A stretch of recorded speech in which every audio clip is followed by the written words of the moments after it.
Hello friends, welcome back to our YouTube channel. आज की video में हम डिस्कस करेंगे सीबीडीटी का जो लेटेस्ट सर्कुलर आया है, जिसमें सीबीडीटी ने वेवर दिया है इंटरेस्ट का on late TDS and TCS payments. तो वो किस किस के ऊपर एप्लीकेबल है, चलिए समझते हैं। सीबीडीटी ने नोटिफाई किया है waiver of interest on late payment of TDS और TCS due to a technical glitch. यानी कि अगर टेक्निकल ग्लिच की वजह से आपका लेट पेमेंट सेंट्रल गवर्नमेंट के अकाउंट में लेट क्रेडिट हुआ है, जबकि आपके अकाउंट से वो ड्यू डेट से पहले डेबिट हो गया था, तो उसकी वजह से अगर आपके ऊपर कोई इंटरेस्ट का नोटिस आया है, उस इंटरेस्ट के नोटिस के अगेंस्ट आपने या तो इंटरेस्ट पे कर दिया है, तो सीबीडीटी ने कहा कि हम आपको उस इंटरेस्ट का रिफंड दे देंगे। लेकिन और अगर आपने पे नहीं किया है तो उसका हम आपको वेवर दे देंगे। लेकिन इसमें कंडीशन ये है कि आपको 1 साल के अंदर अंदर ये वेवर या फिर रिफंड के लिए अप्लाई करना होगा। किसके पास, आगे समझते हैं। The board has issued order under Section 119 of the Income Tax Act for waiver of the levy on of interest under Section 201 1A 206C। 201 होता है टीडीएस के लेट पेमेंट का, और 206C होता है टीसीएस के लेट पेमेंट का।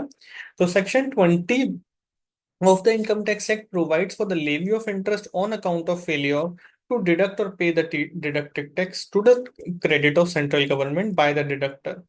Further, Section 206C of the Act provides for levy of interest on account of failure to collect or pay the collected tax to the credit of central government by the collector.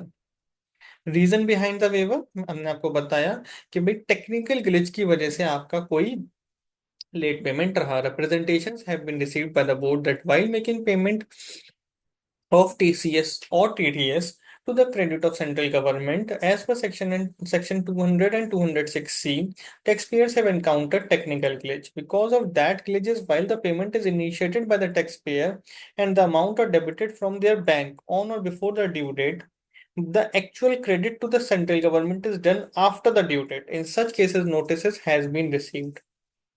तो क्या कहते हैं order में कि भाई here order here by directs CCIT chief commissioner या directorate general, या फिर अगर वो नहीं है तो प्रिंसिपल चीफ कमिश्नर में रिड्यूस और waive interest charge under section 201 और 206C of the act in the class of cases the payment is initiated by the taxpayer and the amount are debited from their account on or before the due date. The tax could not be credited to the central government before the due date because of technical glitch beyond the control of taxpayer, deductor, collector। तो किसी के भी control में नहीं थी वो technical glitch. Even if the interest is paid, तो आप उस इंटरेस्ट का वेवर लेकर के रिफंड ले लेंगे।